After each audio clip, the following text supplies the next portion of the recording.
La posición de garantía entonces es el sexto elemento de las omisiones impropias y tal vez el elemento más importante. En realidad es sobre este elemento que pivotea, que radica la equiparación entre delitos activos y delitos omisivos.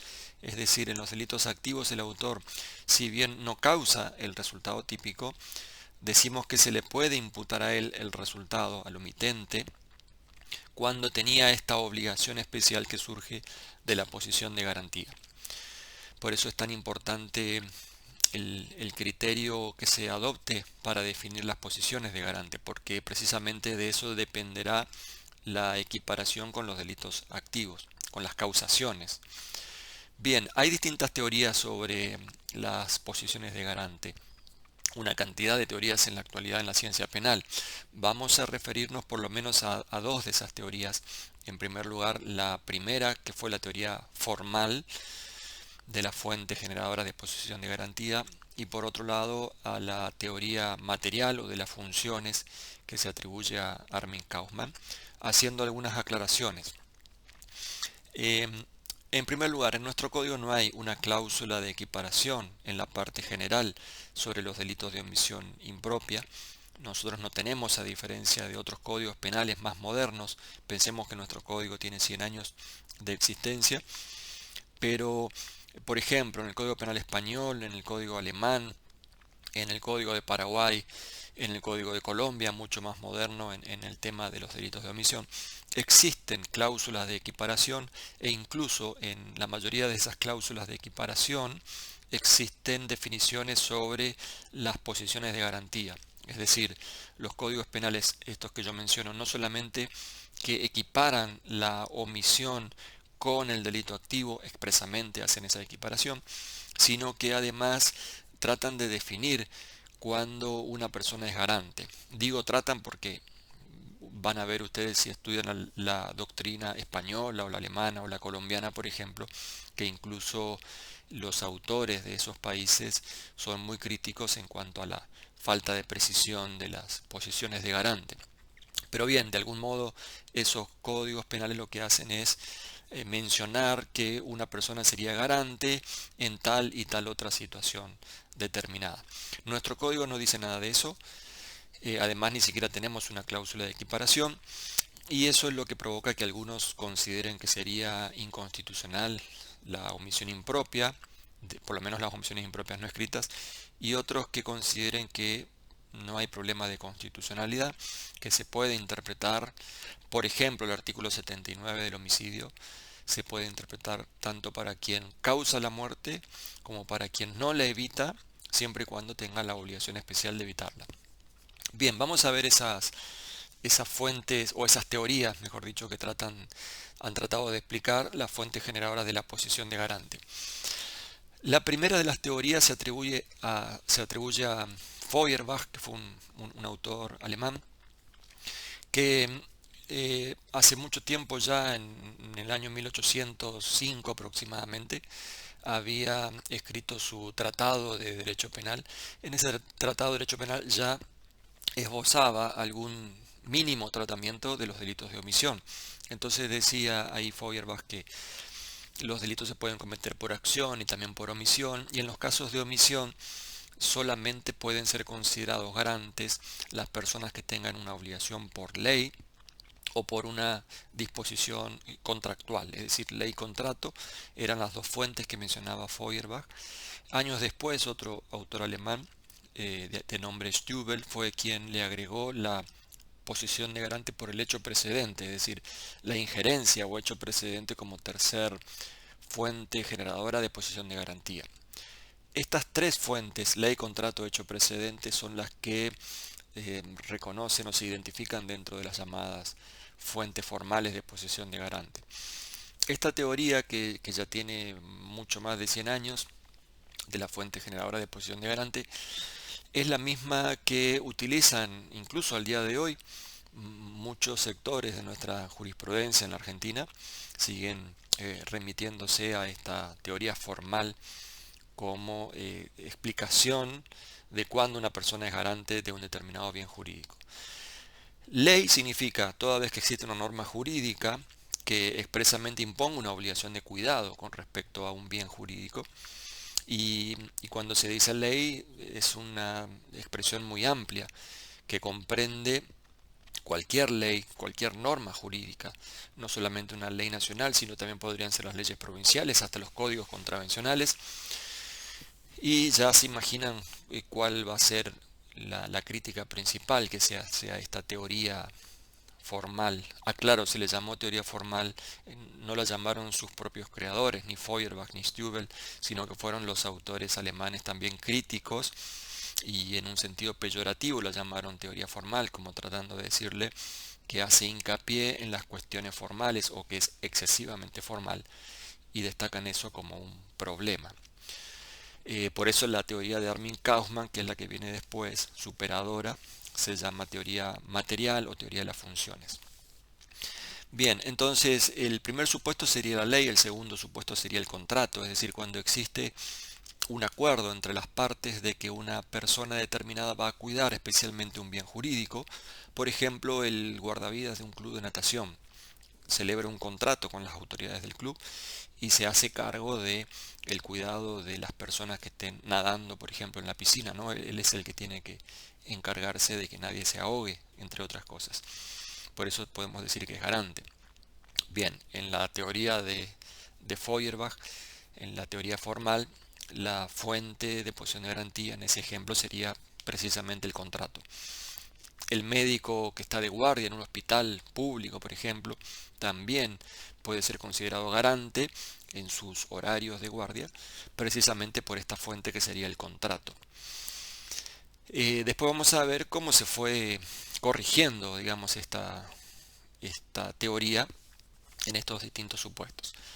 Y por último, lo que le agregó Stübel, dándose cuenta de que había un determinado grupo de casos que, sin tener una norma jurídica preexistente, sin tener un contrato celebrado entre las partes, también debía considerarse un supuesto de posesión de garantía, es decir, un supuesto de cuidado especial de ciertas personas que perjudicaban determinados bienes jurídicos, y entonces a partir de ahí había que considerar los garantes o cargarlos con una obligación especial. Esto se llamó hecho precedente o injerencia como fuente generadora de posesión de garantía. Ejemplos de la ley, creo que no di, pero sería el supuesto de los padres con respecto a los hijos, por ejemplo, que tienen la obligación de cuidarlos. Es una obligación que surge del mismo Código Civil argentino, por ejemplo, ¿no? Bien, esta era la primera de las teorías sobre la explicación de las fuentes generadoras de posesión de garante. En estos tres casos se decía que una persona puede estar en posesión de garante respecto de un bien jurídico determinado. ¿Cuál es el problema de esta teoría? El gran problema. El gran problema es que se dice peca por exceso, peca por defecto, es decir, en algunos casos es excesivamente formal, en otros casos peca por defecto formal. ¿Qué significa esto? Por ejemplo, en el caso de la ley, en el Código Civil, en los códigos civiles generalmente de los distintos países, existen obligaciones entre los cónyuges. Por ejemplo, los cónyuges deben cuidarse mutuamente. Imaginemos un código civil como nuestro código original en la Argentina, que solamente prevé esas obligaciones para los cónyuges, no para los concubinos, por ejemplo.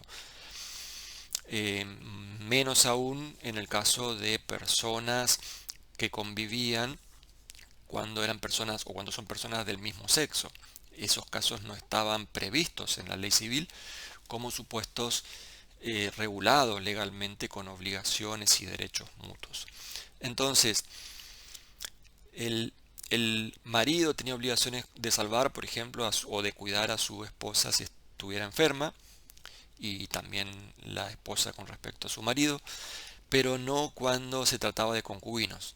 Entonces, si se incendiaba el edificio y en un departamento Juan y María, que estaban legalmente casados, alguno de ellos omitía despertar al otro y de esa forma evitar que muriera en el incendio, sí podía ser garante y podía imputársele el homicidio por omisión impropia.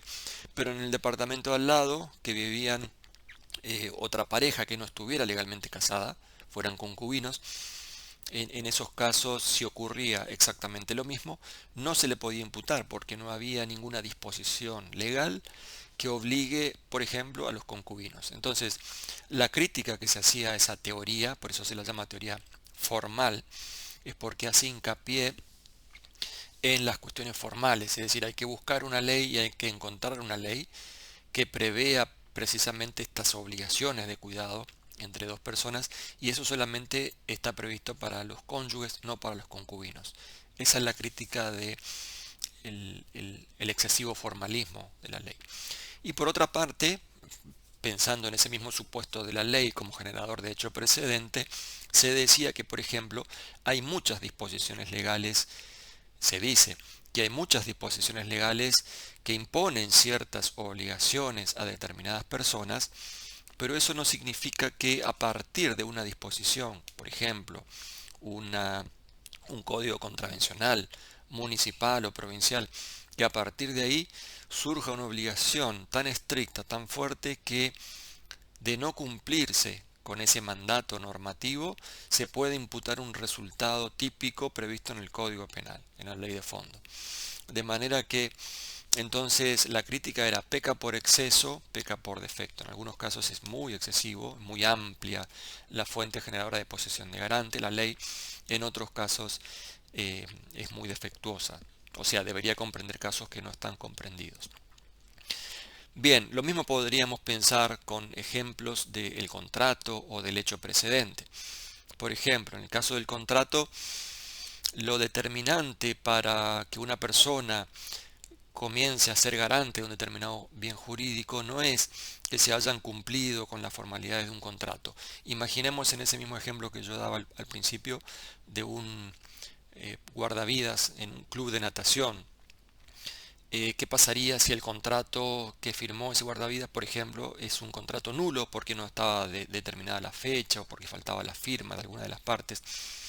Y sin embargo, este guardavidas no impide que se muera una persona. Entonces, cuando vamos al momento en el juicio penal de revisar ese contrato, resulta que había un defecto formal. Y podría decir, bueno, mire, este contrato es nulo, y si el contrato es nulo, entonces no existía tal obligación de garante. Bien, por eso se decía esta teoría es excesivamente formal. Lo determinante no debe ser la formalidad de la celebración de un contrato, lo determinante en todo caso es que esa persona, el guardavidas, efectivamente haya asumido voluntariamente la función de protección. Así se explica en la actualidad la posición de garantía a partir de esta fuente. Lo mismo con el hecho precedente. Eh, ¿Cuáles son los hechos precedentes que generan posición de garantía? Los hechos precedentes que causen una situación de peligro, por ejemplo, el conductor de un auto que atropella a un ciclista y lo deja herido de gravedad y se fuga sin ayudarlo, se le podría imputar un homicidio doloso por omisión impropia, siempre y cuando se compruebe que ha tenido la posibilidad de salvarlo, llevarlo a un hospital, pero supongamos que así fuera. La pregunta ¿es garante o no es garante de esa persona que se está muriendo? Bien, no es el padre, no es el cónyuge, no hizo con él ningún contrato previo, sin embargo, por este hecho precedente tal vez debamos considerar que tiene una obligación mayor que cualquier otro sujeto que pasa por ese lugar. ¿Por qué? Porque fue él precisamente quien lo incapacitó de esa forma. Ahora, eh, ¿qué características tiene que tener ese hecho precedente? Bien, ahí también había límites muy difusos, muy poco claros, y lo que trata de hacer entonces la segunda teoría, que es la teoría de Armin Kaufmann, llamada teoría de las funciones, es precisamente tratar de explicar de una manera más justa y un poco más precisa cuáles deben ser las fuentes generadoras de posición de garantía. Armin Kaufmann escribió un libro muy importante en el ámbito de los delitos de omisión en el año 1959. Ese libro se llama Dogmática de los delitos de omisión. Tiene traducción al español desde hace ya muchos años. Y en esa obra, entre otras cosas, para los delitos de omisión, Armin Kaufmann sostenía una explicación, una nueva teoría, digamos, para explicar las fuentes generadoras de posiciones de garante. Entonces, Armin Kaufmann dice, hay dos grandes grupos, olvidemos esa teoría de la teoría formal de Feuerbach, vamos a explicarlo de otra forma. Hay dos grandes grupos, dice Kaufmann, que pueden generar posiciones de garantía. Por una parte, el grupo de lo que él llama la función de protección de un bien jurídico, y por otro lado lo que él llama el deber de control de una fuente de peligro. ¿Qué significa esto? Uno puede ser garante porque tiene la función, la obligación de proteger determinados bienes jurídicos independientemente de dónde surja el peligro para ese bien jurídico. Por ejemplo, los padres tienen la obligación de proteger a sus hijos independientemente de que estén en peligro porque un amiguito los lastimó, porque han contraído una enfermedad grave o porque ellos mismos fueron imprudentes y se cayeron al pozo y ahora están en peligro. Entonces, la función de protección de un bien jurídico significa una persona es garante de un determinado bien jurídico independientemente de el origen del peligro para ese bien jurídico. En cambio, hay otro grupo de fuentes generadoras de posesión de garante y en este caso Kaufmann los identifica teniendo en cuenta el deber o la obligación de controlar una determinada fuente de peligro. Por ejemplo, desde este segundo grupo yo puedo ser garante de determinados bienes jurídicos, la vida y la integridad física de otras personas que no tienen conmigo en principio ningún vínculo estrecho, por ejemplo un vecino o un desconocido, pero voy a ser garante de ellos en la medida en que el origen del peligro, la fuente del peligro, sí esté a mi cargo. Por ejemplo, si ese vecino fue mordido por mi perro, o si fue lastimado con alguna máquina peligrosa que está a mi cargo, yo soy el director de una obra, por ejemplo, entonces si esa persona ahora está en peligro por el perro, por la máquina, yo sí voy a ser garante de la vida y de la integridad física de esa persona. Entonces estos son los dos grandes grupos que identifica Armin Kaufmann y a partir de ahí va a identificar una serie de supuestos y va a tratar de explicar qué es lo que vamos a hacer nosotros a continuación. Bien, en el primer grupo entonces, función de protección de un bien jurídico, dice Armin Kaufmann. Acá podemos encontrar los casos de una estrecha vinculación familiar. Fíjense que ya de manera independiente, como lo explicaba Feuerbach, con la ley, el Código Civil y las disposiciones de las leyes civiles de protección de determinadas personas, acá Armin Kaufmann habla desde otra óptica de una estrecha vinculación familiar. Entonces se comprenden acá no solamente los casos de cónyuges, personas que están legalmente casadas, sino también los concubinos. Hay una estrecha vinculación familiar entre los concubinos. Es más, también estarían comprendidos, por ejemplo, el sobrino y la tía que siempre vivieron juntos y si esa tía se ha comportado siempre como una madre, por ejemplo, ¿no? Esto también estaría comprendido en este grupo de Armin Kaufmann. Es decir, desde el punto de vista del valor justicia, desde un punto de vista axiológico, es mucho más aceptable esta posición que no hace ya hincapié en la cuestión formal. La cuestión formal, a ver qué es lo que dice el artículo correspondiente del Código Civil, sino que tiene en consideración que efectivamente haya existido entre dos personas un vínculo familiar estrecho que genere relación de confianza, de tal modo que uno espere del otro un cierto comportamiento de cuidado.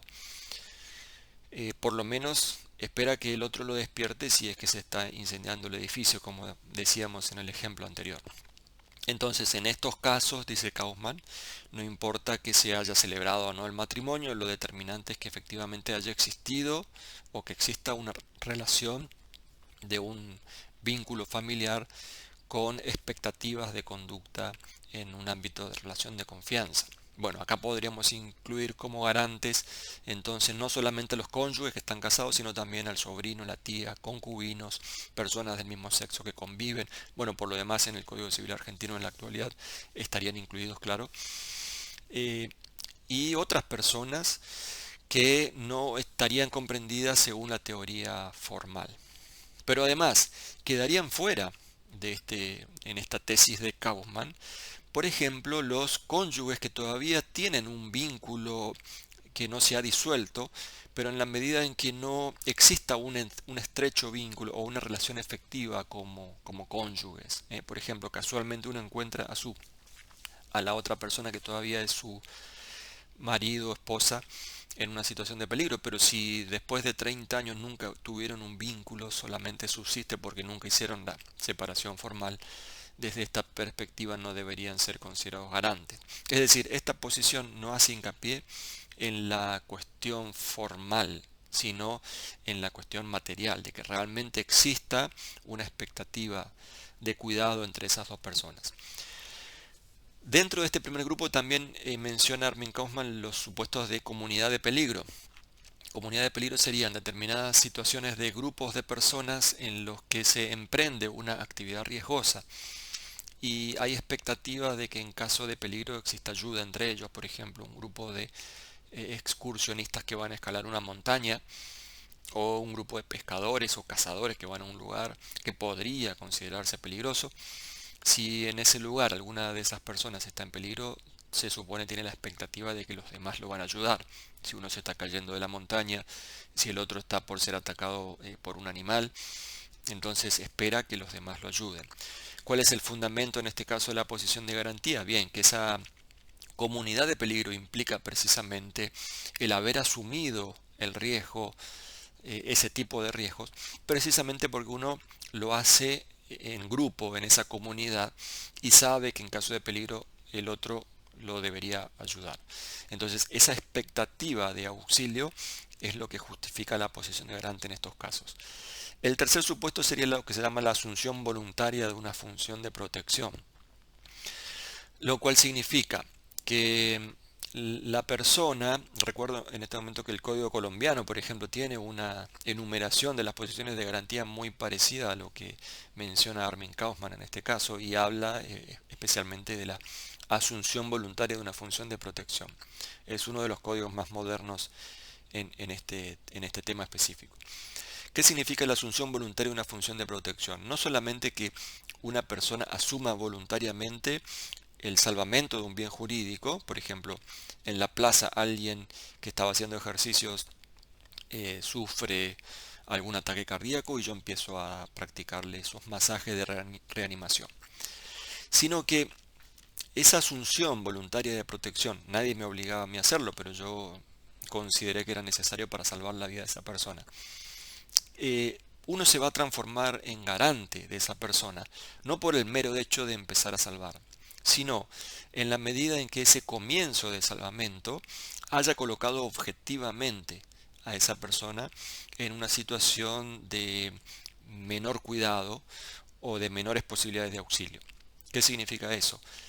Yo voy a ser garante de esa persona solamente si con mi conducta de comenzar a salvar provoqué que otras personas que estaban ahí y que posiblemente lo iban a ayudar se desentiendan del problema porque ya ven que yo estoy actuando. Esto ocurre en los casos que antes se llamaban de contrato, en la teoría formal se llamaban del contrato. Por ejemplo, en el caso del médico de guardia en un hospital cuando está de turno, ¿no?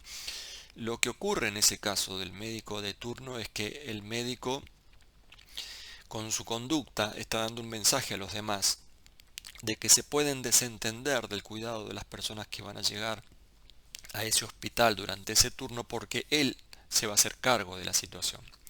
Esto es la asunción voluntaria de una función de protección como fuente generadora de posición de garantía.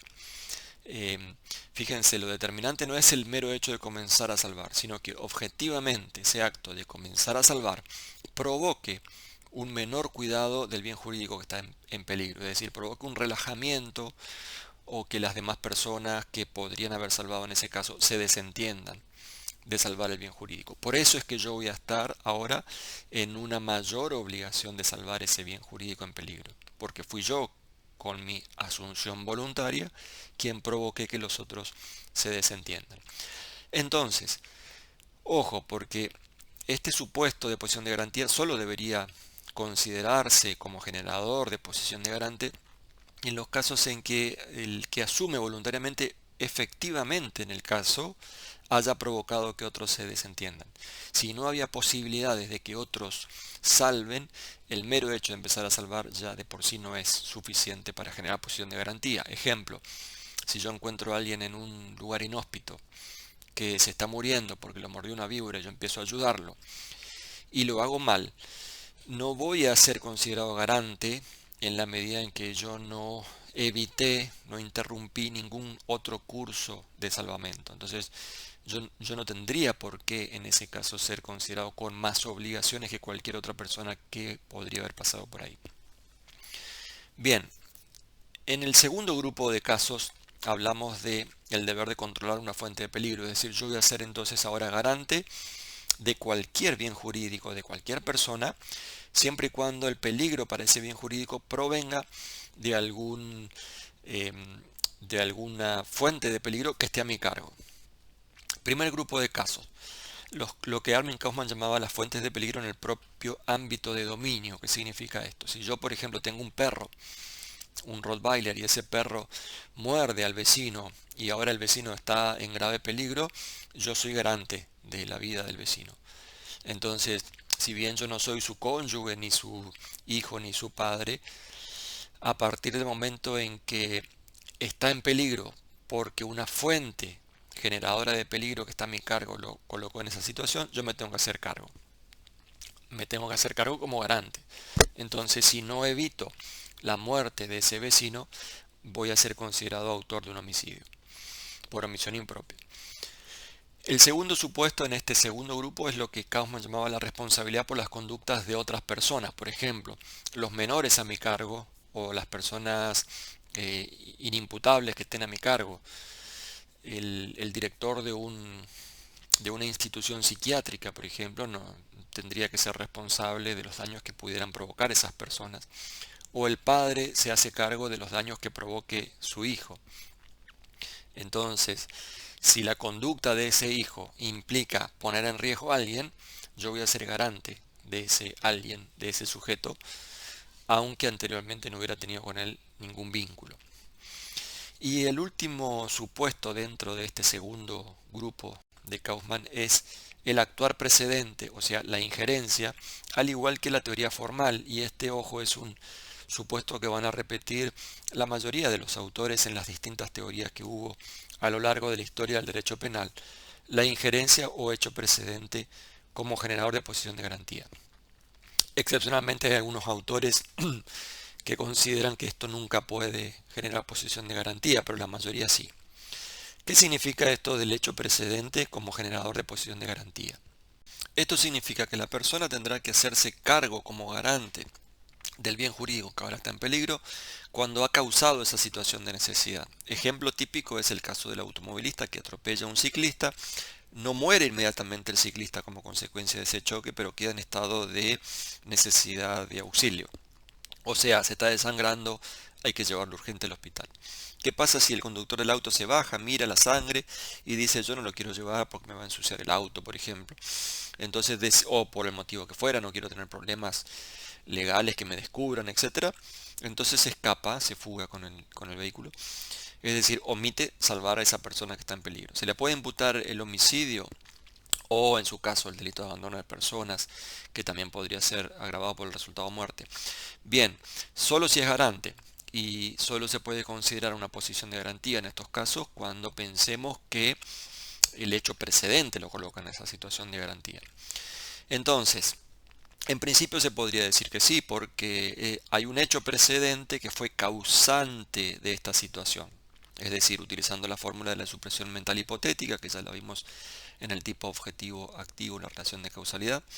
Acá también vamos a utilizar esa misma fórmula y vamos a decir si no lo hubiera chocado, no estuviera herido en este momento. Bien, pero hay algunos autores que dicen que es necesario algo más que la mera relación de causalidad para que el hecho precedente sea considerado una fuente de posición de garantía. Exigen, por ejemplo, algunos autores que ese hecho precedente, además de ser causante, sea antijurídico. Es decir, que si en el caso que yo menciono como ejemplo, el conductor del vehículo, del auto, es el que iba a exceso de velocidad y por ese exceso de velocidad atropelló al ciclista, entonces va a ser garante. En cambio, si el que cometió una imprudencia es el mismo ciclista, no habría por qué considerar garante el conductor del auto que venía manejando correctamente. Eso no significa que el conductor del auto no tenga la obligación de salvarlo. Tiene igualmente la obligación de salvarlo como cualquier persona. Lo que decimos es que no va a ser garante. Considero más correcta esta segunda posición, que exige, además de la pura causalidad, una conducta ilícita que haya provocado precisamente esa situación, porque si no, no tendría justificativo la distinción desde el punto de vista de las penas que se van a imponer, omisión propia, omisión impropia, a una persona por el mero hecho de ser causante. Debería, además de ser causante, deberíamos considerar que ha actuado de manera ilícita o antijurídica.